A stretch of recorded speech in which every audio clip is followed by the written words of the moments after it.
नमस्कार। थंबनेल तो आपने देख ही लिया। अब आइए पूरी बात हम बताते हैं। आज कल शीतकालीन बैठक चल रही है, लोकसभा में चर्चाएं चल रही हैं। इसी में एक चर्चा होनी थी वंदे मातरम पर। वंदे मातरम का 150 वर्ष हुआ, इसके लिए सरकार ने एक चर्चा रखी जिसपे पक्ष और विपक्ष दोनों को बोलने का मौका दिया गया। दोस्त, वंदे मातरम एक ऐसा गीत जो हमारे देश के सभी जातियों धर्मों के लोगों को कनेक्ट करता एक समय पे, वही आज धर्म और पार्टियों में पड़ जा रहा है। मतलब बीजेपी कांग्रेस को थोप रही है कुछ, कांग्रेस बीजेपी पे। हिंदू में, मुस्लिम में ये गीत आखिर किसका है? एक राष्ट्रीय गीत है। राष्ट्रीय गीत मतलब सभी के लिए है, बट कोई कहेगा कि इसको मुस्लिम नहीं गा सकते हैं, इसलिए उसके लाइनों को ही कम कर दिया नेहरू ने। बताता हूँ, इस पे बहस चली। मोदी ने भी जो बातें कही थी वही बातें अमित शाह ने भी कही है। मैं अमित शाह की बातों पे आता हूँ। फिलहाल थंबनेल अमित शाह का है। देखो, अमित शाह बोलने लगे कि जब भी कुछ बोला जाता है तो विपक्ष हंगामा करता है, विपक्ष सदन से भागता है, उसके पास बहस करने के लिए कुछ है ही नहीं, बोले क्या उस पे। जबकि सरकार हर चीज पे बहस करना चाहती है, चाहे जो भी मुद्दा हो, लेकिन विपक्ष सिवाय हंगामा के और कुछ नहीं कर सकता है। उन्होंने कहा कि वंदे मातरम ये गीत जब लिखा गया था तो पूरे देश की ही व्यवस्थाओं पे लिखा गया था। एक भारत माँ का उसमें गुणगान किया गया है। जो गीत हिंदू मुस्लिम सभी पीपल्स को कनेक्ट करता था एक टाइम पे अंग्रेजों के विरुद्ध लड़ने के लिए, वही गीत आज धर्म में बढ़ गया। जब वंदे मातरम के 50 साल पूरे हुए तो उस टाइम पे अपना देश आजाद भी नहीं हुआ था। और जब इस वंदे मातरम का स्वर्णिम काल था तो 1937 में नेहरू जी ने वंदे मातरम की सिर्फ 2 पैराग्राफ्स रखे, बाकी सब हटवा दिए। उन्होंने कहा कि राष्ट्रीय समारोह में अब सिर्फ 2 पैराग्राफ्स ही गाए जाएंगे, बाकी को छोड़ के।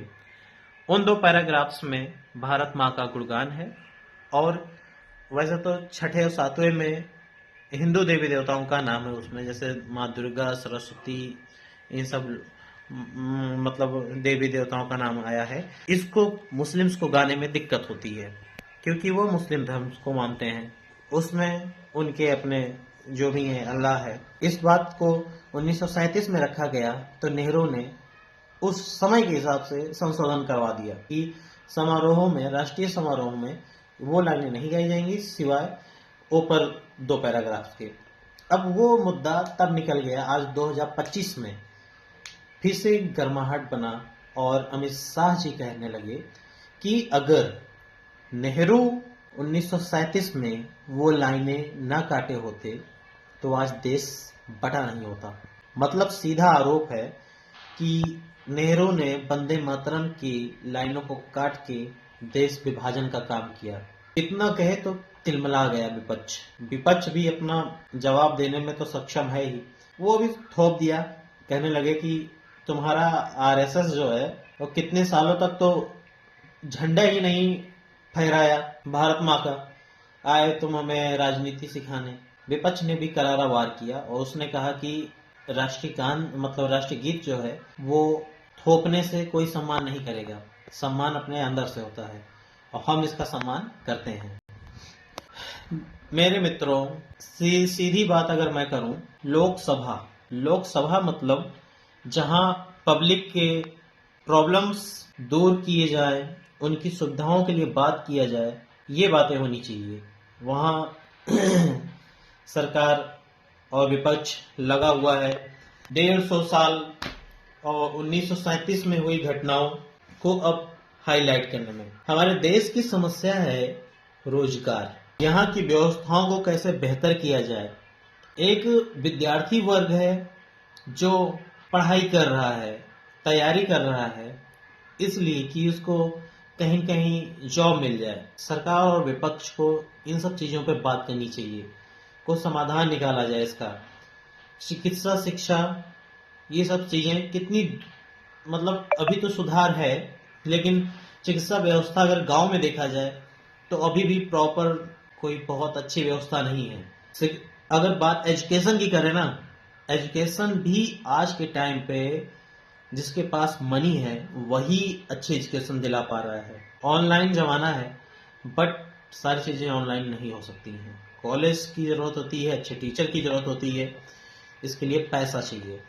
सरकार और विपक्ष का भी काम है कि इसके लिए कुछ योजनाओं पे बात करें, किसानों के लिए बात करें जो खेत में इतनी कड़ी मेहनत करके अपने फसल उगाते हैं और 2 कौड़ी के भाव उनके फसल बिकते हैं। वो भी वोट देते हैं तो सोचते हैं कि शायद कुछ बात अब की बार बने किसानों के लिए। एक एक युवा, एक एक बेरोजगार, सब कोई इस वोट से ना एक उम्मीद रखता है कि कुछ अच्छा हो जाएगा। विपक्ष जाएगा लोकसभा में तो वो अपना ड्रामा, सरकार बैठेगी तो उसका अपना ड्रामा। मैं वंदे मातरम पे जो बात हो रही है उसको ड्रामा नहीं कह रहा हूँ।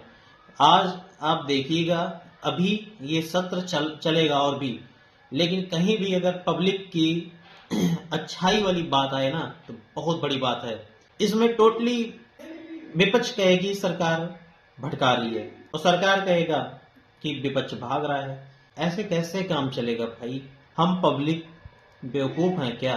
सच में बेवकूफ ही हैं, क्योंकि यहाँ वोट देते हैं हम जात देख के, पार्टी देख के। इससे कोई मतलब नहीं है नेता हमारा कैसा है। दोस्तों, अगर वीडियो आपको समझ में आई हो तो वीडियो लाइक कर दीजिएगा और अपने इस भाई के चैनल को भी सब्सक्राइब करिएगा और इसको शेयर कर दीजिएगा सभी से जो समझदार हों।